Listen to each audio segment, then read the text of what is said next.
भगवान शिव का जन्म कैसे हुआ? यह है श्रावण मास की खास जानकारी सिर्फ आपके लिए। वेद कहते हैं कि जो जन्मा है वह मरेगा, अर्थात जो बना है वह फना है। वेदों के अनुसार ईश्वर या परमात्मा अजन्मा, अप्रकट, निराकार, निर्गुण और निर्विकार है। अजन्मा का अर्थ जिसने कभी जन्म नहीं लिया और जो आगे भी जन्म नहीं लेगा। प्रकट अर्थात जो किसी भी गर्भ से उत्पन्न न होकर स्वयंभू प्रकट हो गया है, और अप्रकट अर्थात जो स्वयंभू प्रकट भी नहीं है। निराकार अर्थात जिसका कोई आकार नहीं है। निर्गुण अर्थात जिसमें किसी भी प्रकार का कोई गुण नहीं है। निर्विकार अर्थात जिसमें किसी भी प्रकार का कोई विकार या दोष भी नहीं है। अब सवाल यह उठता है कि फिर शिव क्या है? वे किसी न किसी रूप में जन्मे या प्रकट हुए, तभी तो उन्होंने विवाह किया, तभी तो उन्होंने कई असुरों को वरदान दिया और कई असुरों का वध भी किया। दरअसल जब हम शिव कहते हैं तो वह निराकार ईश्वर की बात होती है, और जब हम सदाशिव कहते हैं तो ईश्वर महान आत्मा की बात होती है, और जब हम शंकर या महेश कहते हैं तो वह सती या पार्वती के पति महादेव की बात होती है। बस हिंदूजन यही भेद नहीं कर पाते हैं और सभी को एक ही मान लेते हैं। अक्सर भगवान शंकर को शिव भी कहा जाता है। शिव पुराण के अनुसार भगवान सदाशिव और पराशक्ति अंबिका, पार्वती या सती नहीं से ही भगवान शंकर की उत्पत्ति मानी गई है। उस अंबिका को प्रकृति, सर्वेश्वरी, त्रिदेवजननी, ब्रह्मा, विष्णु और महेश की माता, नित्या और मूल कारण भी कहते हैं। सदाशिव द्वारा प्रकट की गई उस शक्ति की 8 भुजाएं हैं। पराशक्ति जगत जननी वह देवी नाना प्रकार की गतियों से संपन्न है और अनेक प्रकार के अस्त्र शक्ति धारण करती है। वह शक्ति की देवी कालरूप सदाशिव की अर्धांगिनी दुर्गा हैं। उस सदाशिव से दुर्गा प्रकट हुई। काशी के आनंद रूप वन में रमण करते हुए एक समय दोनों को यह इच्छा उत्पन्न हुई कि किसी दूसरे पुरुष की सृष्टि करनी चाहिए, जिस पर सृष्टि, निर्माण, वंशवृद्धि आदि का कार्यभार रखकर हम निर्वाण धारण करें। इस हेतु उन्होंने वामांग से विष्णु को प्रकट किया। इस प्रकार विष्णु के माता और पिता कालरूपी सदाशिव और पराशक्ति दुर्गा हैं। विष्णु को उत्पन्न करने के बाद सदाशिव और शक्ति ने पूर्ववत प्रयत्न करके ब्रह्मा जी को अपने दाहिने अंग से उत्पन्न किया और तुरंत ही उन्हें विष्णु के नाभि कमल में डाल दिया। इस प्रकार उस कमल से पुत्र के रूप में हिरण्यगर्भ ब्रह्मा का जन्म हुआ। एक बार ब्रह्मा और विष्णु दोनों में सर्वोच्चता को लेकर लड़ाई हो गई, तो बीच में कालरूपी एक स्तंभ आकर खड़ा हो गया। तब ज्योतिर्लिंग रूप काल ने कहा, पुत्रों, तुम दोनों ने तपस्या करके मुझसे सृष्टि, जन्म और स्थिति पालन नामक 2 कृत्य प्राप्त किए हैं। इसी प्रकार मेरे विभूति स्वरूप रुद्र और महेश्वर ने 2 अन्य उत्तम कृत्य, संहार, विनाश और तिरोभाव अकृत्य मुझसे प्राप्त किए हैं, परंतु अनुग्रह, कृपा करना नामक दूसरा कोई कृत्य पा नहीं सकता। रुद्र और महेश्वर दोनों ही अपने कृत्य को भूले नहीं हैं, इसलिए मैंने उनके लिए अपनी समानता प्रदान की है। सदाशिव कहते हैं, ये रुद्र और महेश मेरे जैसे ही वाहन रखते हैं, मेरे जैसा ही वेश धरते हैं और मेरे जैसे ही इनके पास हथियार हैं। वे रूप, वेश, वाहन, आसन और कृत्य में मेरे ही समान हैं। अब यहाँ 7 आत्मा हो गई। ब्रह्म परमेश्वर से सदाशिव, सदाशिव से दुर्गा, सदाशिव दुर्गा से विष्णु, ब्रह्मा, रुद्र, महेश्वर। इससे ये सिद्ध हुआ कि ब्रह्मा, विष्णु, रुद्र और महेश के जन्मदाता कालरूपी सदाशिव और दुर्गा हैं। कहाँ जन्म हुआ था? उस कालरूपी ब्रह्म सदाशिव ने एक ही समय शक्ति के साथ शिवलोक नामक क्षेत्र का निर्माण किया था। उस उत्तम क्षेत्र को काशी कहते हैं। वह मोक्ष का स्थान है। यहाँ शक्ति और शिव अर्थात कालरूपी ब्रह्म सदाशिव और दुर्गा यहाँ पति और पत्नी के रूप में निवास करते हैं। यहीं पर जगत जननी ने शंकर को जन्म दिया। इस मनोरम स्थान काशीपुरी को प्रलय काल में भी शिव और शिवा ने अपने सान्निध्य से कभी मुक्त नहीं किया था। एक अन्य पुराण के अनुसार एक बार ऋषि मुनियों में जिज्ञासा जागी कि आखिर भगवान शंकर के पिता कौन है। ये सवाल उन्होंने शंकर जी से ही पूछ लिया कि हे महादेव, आप सबके जन्मदाता हैं, लेकिन आपका जन्मदाता कौन है? आपके माता पिता का क्या नाम है? इस प्रश्न का उत्तर देते हुए भगवान शिव ने कहा, हे मुनिवर, मेरे जन्मदाता भगवान ब्रह्मा हैं। मुझे इस सृष्टि का निर्माण करने वाले भगवान ब्रह्मा ने जन्म दिया है। इसके बाद ऋषियों ने एक बार फिर भगवान शंकर से पूछा कि यदि वे आपके पिता हैं तो आपके दादा कौन हुए? तब शिव ने उत्तर देते हुए कहा कि इस सृष्टि का पालन करने वाले भगवान श्रीहरि अर्थात भगवान विष्णु ही मेरे दादाजी हैं। भगवान की इस लीला से अनजान ऋषियों ने फिर से एक और प्रश्न किया कि जब आपके पिता ब्रह्मा हैं, दादा विष्णु, तो आपके परदादा कौन हैं? तब शिव ने मुस्कुराते हुए उत्तर दिया कि स्वयं भगवान शिव। शिव कौन है? ईश्वर, पुरुष या पौराणिक कथा? शिव कौन है? क्या वे भगवान हैं या बस एक पौराणिक कथा? या फिर शिव का कोई गहरा अर्थ है जो केवल उन्हीं के लिए उपलब्ध है जो खोज रहे हैं। भारतीय आध्यात्मिक संस्कृति के सबसे अहम देव महादेव शिव के बारे में कई गाथाएं और दंतकथाएं सुनने को मिलती हैं। क्या वे भगवान हैं या केवल हिंदू संस्कृति की कल्पना है, या फिर शिव का एक गहरा अर्थ है जो केवल उन्हीं के लिए उपलब्ध है जो सत्य की खोज में हैं। शिव का अर्थ। जब हम शिव कहते हैं तो हमारा इशारा दो बुनियादी चीजों की तरफ होता है। शिव का शाब्दिक अर्थ है जो नहीं है। शिव शून्य है। आज के आधुनिक विज्ञान ने साबित किया है कि इस सृष्टि में सब कुछ शून्यता से आता है और वापस शून्य में ही चला जाता है। इस अस्तित्व का आधार और संपूर्ण ब्रह्मांड का मौलिक गुण ही एक विराट शून्यता है। उसमें मौजूद आकाशगंगाएं केवल छोटी मोटी गतिविधियां हैं जो किसी फुहार की तरह हैं। उसके अलावा सब एक खालीपन है जिसे शिव के नाम से जाना जाता है। शिव ही वो गर्भ है जिसमें से सब कुछ जन्म लेता है और वे ही वो गुमनामी हैं जिनमें सब कुछ फिर से समा जाता है। सब कुछ शिव से आता है और फिर से शिव में चला जाता है। शिव अंधकार हैं तो शिव को अस्तित्वहीन बताया जाता है, एक अस्तित्व की तरह नहीं। उन्हें प्रकाश नहीं, अंधेरे की तरह बताया जाता है। मानवता हमेशा प्रकाश के गुण गाती है क्योंकि उनकी आँखें सिर्फ प्रकाश में काम करती हैं। वरना सिर्फ एक चीज जो हमेशा है वो अंधेरा है। प्रकाश का अस्तित्व सीमित है क्योंकि प्रकाश का कोई भी स्रोत, चाहे वो एक बल्ब हो या फिर सूर्य, आखिरकार प्रकाश बिखेरना करना बंद कर देगा। प्रकाश शाश्वत नहीं है, ये हमेशा एक सीमित संभावना है क्योंकि इसकी शुरुआत होती है और अंत भी। अंधकार प्रकाश से काफी बड़ी संभावना है। अंधकार में किसी चीज के जलने की जरूरत नहीं, अंधकार हमेशा बना रहता है। अंधकार शाश्वत है। अंधकार सब जगह है, वो एक अकेली ऐसी चीज है जो हर जगह व्याप्त है। पर अगर मैं कहूँ दिव्य अंधकार, लोग सोचते हैं कि मैं शैतान का उपासक हूँ। सच में पश्चिम में कुछ जगहों पर यह फैलाया जा रहा है कि शिव राक्षस हैं। पर आप अगर इसे एक सिद्धांत के रूप में देखें तो आपको पूरे विश्व में सृष्टि की पूरी प्रक्रिया के बारे में इससे ज्यादा स्पष्ट सिद्धांत नहीं मिलेगा। मैं इस बारे में बिना शिव शब्द बोले दुनिया भर के वैज्ञानिकों से बातें करता रहा हूँ। वे आश्चर्य से भर उठते हैं, क्या ऐसा है? ये बातें पता थीं? कब? हमें ये हजारों सालों से पता हैं। भारत का हर सामान्य आदमी इस बात को अचेतन तरीके से जानता है। वे इसके बारे में बातें करते हैं और वे इसका विज्ञान भी नहीं जानते। आदियोगी शिव का अर्थ पहले योगी और पहले गुरु। दूसरे स्तर पर जब हम शिव कहते हैं तो हम एक विशेष योगी की बात कर रहे होते हैं, वे जो आदियोगी या पहले योगी हैं और जो आदि गुरु या पहले गुरु भी हैं। आज हम जिसे यौगिक विज्ञान के रूप में जानते हैं उसके जनक शिव ही हैं। योग का अर्थ अपने सिर पर खड़े होना या अपनी सांस को रोकना नहीं है। योग इस जीवन की मूलभूत रचना को जानने और इसे अपनी परम संभावना तक ले जाने का विज्ञान और तकनीक है।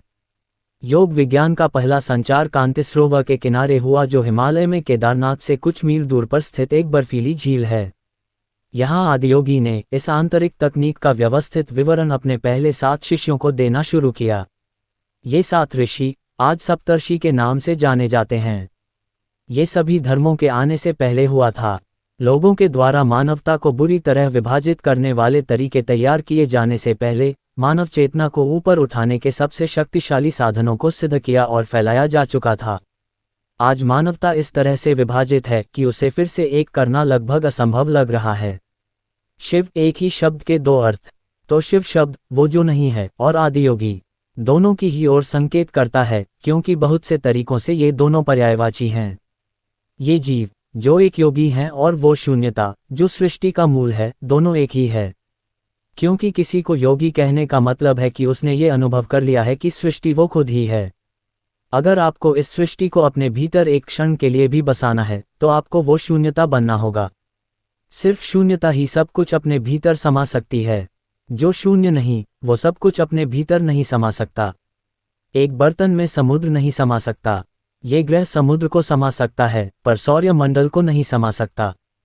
सौर्य मंडल ग्रहों और सूर्य को समा सकता है पर बाकी की आकाश गंगा को नहीं समा सकता। अगर आप इस तरह कदम दर कदम आगे बढ़ें तो आखिरकार आप देखेंगे कि सिर्फ शून्यता ही हर चीज को अपने भीतर समा सकती है। योग शब्द का अर्थ है मिलन। योगी वो है जिसने इस मिलन का अनुभव कर लिया है। इसका मतलब है कम से कम एक क्षण के लिए वो पूर्ण शून्यता बन चुका है। शिव शब्द के दो अर्थ योगी शिव और शून्यता एक तरह के पर्यायवाची हैं, पर फिर भी वे दो अलग अलग पहलू हैं। क्योंकि भारतीय संस्कृति द्वंद्व से भरी है, इसलिए हम एक पहलू से दूसरे पहलू पर आते जाते रहते हैं। एक पल हम परम तत्व शिव की बात करते हैं तो अगले ही पल हम उन योगी शिव की बात करने लगते हैं जिन्होंने हमें योग का उपहार दिया है। शिव के बारे में लोगों की कल्पना। यह अफसोस की बात है कि शिव का परिचय ज़्यादातर लोगों को भारत में प्रचलित कैलेंडरों के जरिए ही हुआ है, जिसमें उन्हें भरे भरे गाल वाले नीलवर्णी व्यक्ति के रूप में दिखाया गया है। उसकी वजह सिर्फ इतनी है कि कैलेंडर कलाकारों को इस चेहरे से अलग कुछ सूझा ही नहीं। अगर आप कृष्ण बनाने को कहेंगे तो कलाकार उसके हाथ में एक बांसुरी थमा देंगे। राम बनाने को कहेंगे तो उसके हाथ में धनुष दे देंगे। और अगर आप शिव बनाने को कहेंगे तो सिर पर चांद बना देंगे, बस काम हो गया। जब भी ऐसे कैलेंडर को देखता हूँ मैं ये सोचता हूँ कि मैं कभी भी एक चित्रकार के सामने नहीं बैठूंगा। फोटो में कोई परेशानी नहीं, क्योंकि उसमें आप जैसे हैं वैसी ही तस्वीर आ जाती है। अगर आप शैतान की तरह दिखते हैं तो आपका फोटो भी वैसा ही आएगा।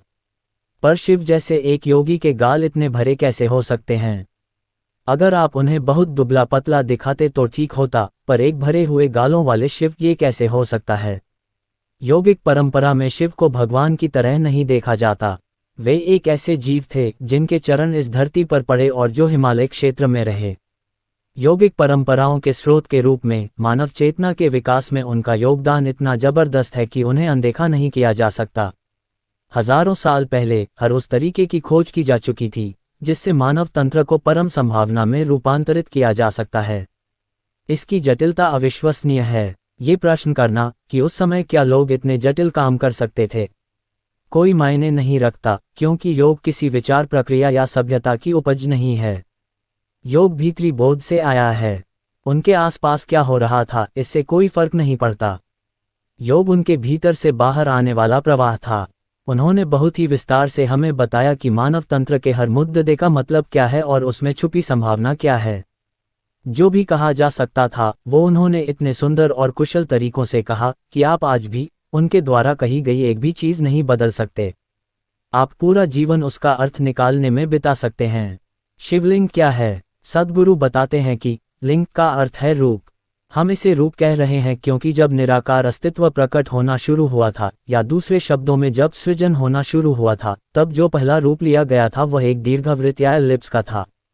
Read more. शिव पुराण। शिव पुराण एक प्राचीन ग्रंथ है जिसमें मौलिक विज्ञान के कई पहलू शामिल हैं और यह सीमाओं को पार करने का एक शक्तिशाली साधन है। कहानियों और दृष्टांतों के रूप में प्रस्तुत वैज्ञानिक सत्यों को व्यक्त करने का ये तरीका हमेशा से यौगिक संस्कृति की पहचान रहा है। नीलकंठ महादेव गुरु शिव के प्रतीक को नीले गले से दर्शाने के महत्व के बारे में बताते हैं कि कैसे हमारे ऊर्जा शरीर का एक निश्चित आयाम, जिसे विशुद्धि चक्र कहते हैं, वह हमारे गले के गड्ढे में स्थित है और हानिकारक प्रभावों को छानकर हमसे दूर करता है। नटराज शिव की प्रतिमा। शिव के अनेक रूपों में से एक है नटराज का, यानी कलाओं के राजा। तो क्या सभी भारतीय शास्त्रीय कलाओं के जन्मदाता वही हैं? जानते हैं कि कैसे भगवान शिव द्वारा खोजे गए योगासन नृत्य मुद्राओं से गहराई से जुड़े हैं। शिव की तीसरी आंख। सद्गुरु उन सभी प्रमुख प्रतीकों की व्याख्या कर रहे हैं जो पारंपरिक रूप से आदियोगी शिव का वर्णन करते हैं। त्रिशूल जिसके बारे में हम सभी जानते हैं, उनके बालों में मौजूद अर्धचंद्र, वह सांप जो वे अपने नीले गले में पहनते हैं, और उनके माथे पर बनी तीसरी आंख कैलाश। सद्गुरु समझा रहे हैं कि कैलाश को शिव का निवास क्यों कहा जाता है। ऐसा इसलिए नहीं है कि वह कैलाश के शिखर पर बैठे हैं, बल्कि इसलिए है क्योंकि उन्होंने अपना सारा ज्ञान इस पर्वत में सुरक्षित रख दिया था। पार्वती। शिव विवाह कथा को भारत की आध्यात्मिक कथाओं में बहुत महत्वपूर्ण माना जाता है। शिव विवाह में पार्वती के पिता शिव का वंश जानना चाहते थे। फिर शिव ने क्या जवाब दिया? कथा में बताया गया है कि शिव मौन बैठे रहे। पार्वती के पिता ने सोचा कि ये अपने कुल वंश के बारे में भी नहीं जानते। ओम नमः शिवाय। ओम नमः शिवाय मंत्र आपके सिस्टम को शुद्ध करता है और ध्यानमय बनाने में मदद करता है। गुरु बता रहे हैं कि इस मंत्र का उच्चारण करने का क्या मतलब है और साथ ही समझा रहे हैं कि इसे ओम नमः शिवाय की तरह नहीं बल्कि ओम नमः शिवाय की तरह क्यों उच्चारित करना चाहिए। शिव विनाशक। लोग आमतौर पर रक्षा और खुशहाली के लिए ईश्वर के पास जाते हैं, लेकिन यौगिक संस्कृति में शिव को विनाशकर्ता के रूप में पूजा जाता है। आइए इस अजीब नजरिए के पीछे की समझदारी का पता लगाते हैं। पूर्ण तपस्वी और गृहस्थ शिव। आदियोगी शिव एक घोर तपस्वी थे, पर वे एक गृहस्थ बन गए। वे गृहस्थ इसलिए बने क्योंकि वे अपने ज्ञान को दुनिया के साथ साझा करना चाहते थे और यौगिक ज्ञान को दुनिया के साथ बांटना चाहते थे। शिव, गणेश और पार्वती।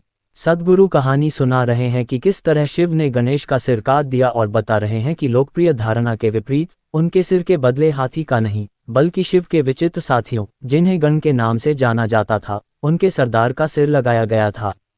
महादेव। जानिए कि आदियोगी शिव को महादेव या सभी देवताओं में सबसे महान के रूप में क्यों जाना जाता है। शिव और गंगा। सद्गुरु शिव की जटाओं से गंगा के निकलने की कथा बता रहे हैं और समझा रहे हैं कि यह कहानी प्रतीक के माध्यम से क्या कहने की कोशिश कर रही है। नीलकंठ की कथा। आदियोगी शिव के कई नामों में से एक नीलकंठ है, या जिसका कंठ नीले रंग का हो। सद्गुरु शिव के नीले कंठ के प्रतीक को समझा रहे हैं। भगवान विष्णु और शिव। यहाँ शिव और विष्णु के बारे में पौराणिक कथाओं से 3 दिलचस्प कहानियां पेश हैं। जब शिव का घर विष्णु ने ले लिया, जब विष्णु ने शिव को मुश्किल से बचाया, और अंत में विष्णु की शिव भक्ति की एक दिल को छू लेने वाली कहानी। काली। सद्गुरु शिव की छाती पर खड़ी काली के चित्र का महत्व समझा रहे हैं। वह हमें ये कहानी सुना रहे हैं कि कैसे एक बार काली ने शिव को मार दिया था और इसके पीछे का प्रतीक क्या है। महाशिवरात्रि। शिव की महान रात्रि। महाशिवरात्रि का त्योहार भारत के आध्यात्मिक उत्सवों की सूची में सबसे महत्वपूर्ण है।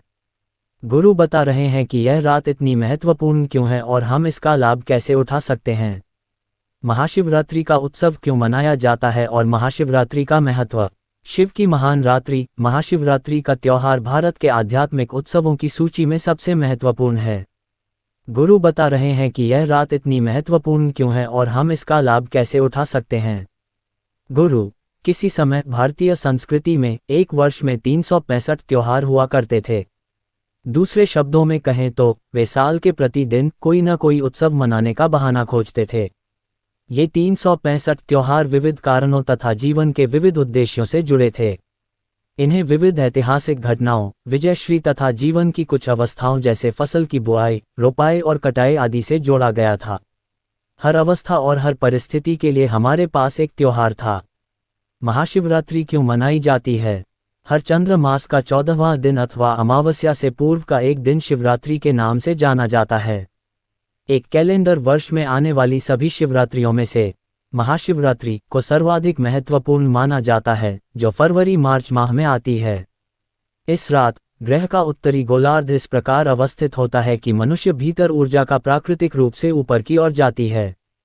यह एक ऐसा दिन है जब प्रकृति मनुष्य को उसके आध्यात्मिक शिखर तक जाने में मदद करती है। इस समय का उपयोग करने के लिए इस परंपरा में हम एक उत्सव मनाते हैं जो पूरी रात चलता है। पूरी रात मनाए जाने वाले इस उत्सव में इस बात का विशेष ध्यान रखा जाता है कि ऊर्जाओं के प्राकृतिक प्रवाह को उमड़ने का पूरा अवसर मिले। आप अपनी रीढ़ की हड्डी को सीधा रखते हुए निरंतर जागते रहते हैं। महाशिवरात्रि का महत्व। महाशिवरात्रि आध्यात्मिक पथ पर चलने वाले साधकों के लिए बहुत महत्व रखती है। यह उनके लिए भी बहुत महत्वपूर्ण है जो पारिवारिक परिस्थितियों में हैं और संसार की महत्वाकांक्षाओं में मग्न हैं। पारिवारिक परिस्थितियों में मग्न लोग महाशिवरात्रि को शिव के विवाह के उत्सव की तरह मनाते हैं। सांसारिक महत्वाकांक्षाओं में मग्न लोग महाशिवरात्रि को शिव के द्वारा अपने शत्रुओं पर विजय पाने के दिवस के रूप में मनाते हैं। परंतु साधकों के लिए ये वह दिन है जिस दिन वे कैलाश पर्वत के साथ एकात्म हो गए थे। वे एक पर्वत की भांति स्थिर व निश्चल हो गए थे। यौगिक परंपरा में शिव को किसी देवता की तरह नहीं पूजा जाता। उन्हें आदि गुरु माना जाता है, पहले गुरु जिनसे ज्ञान उपजा। ध्यान की अनेक सहस्राब्दियों के पश्चात एक दिन वे पूर्ण रूप से स्थिर हो गए। वही दिन महाशिवरात्रि का था। उनके भीतर की सारी गतिविधियां शांत हुईं और वे पूरी तरह से स्थिर हुए। इसलिए साधक महाशिवरात्रि को स्थिरता की रात्रि के रूप में मनाते हैं। महाशिवरात्रि का आध्यात्मिक महत्व। इसके पीछे की कथाओं को छोड़ दें तो यौगिक परंपराओं में इस दिन का विशेष महत्व इसलिए भी है क्योंकि इसमें आध्यात्मिक साधक के लिए बहुत सी संभावनाएं मौजूद होती हैं। आधुनिक विज्ञान अनेक चरणों से होते हुए आज उस बिंदु पर आ गया है जहां उन्होंने आपको प्रमाण दे दिया है कि आप जिसे भी जीवन के रूप में जानते हैं, पदार्थ और अस्तित्व के रूप में जानते हैं, जिसे आप ब्रह्मांड और तारामंडल के रूप में जानते हैं, वह सब केवल एक ऊर्जा है जो स्वयं को लाखों करोड़ों रूपों में प्रकट करती है। ये वैज्ञानिक तथ्य प्रत्येक योगी के लिए एक अनुभव से उपजा सत्य है। योगी शब्द से तात्पर्य उस व्यक्ति से है जिसने अस्तित्व की एकात्मकता को जान लिया है।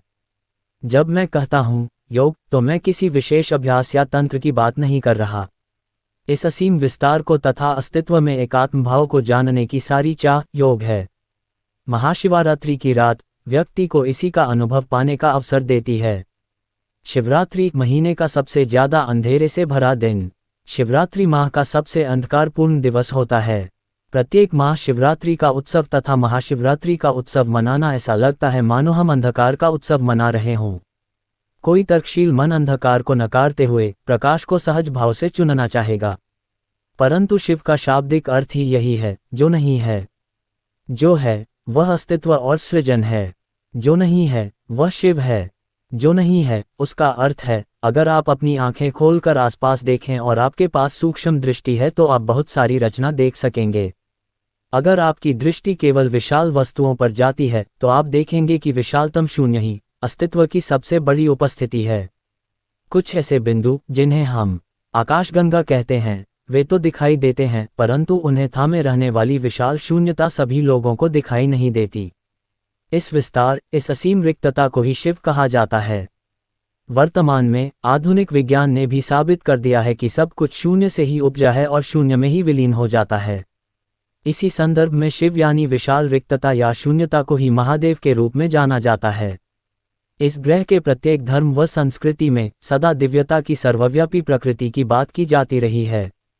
यदि हम इसे देखें तो ऐसी एकमात्र चीज जो सही मायनों में सर्वव्यापी हो सकती है, ऐसी वस्तु जो हर स्थान पर उपस्थित हो सकती है, वह केवल अंधकार, शून्यता या रिक्तता ही है।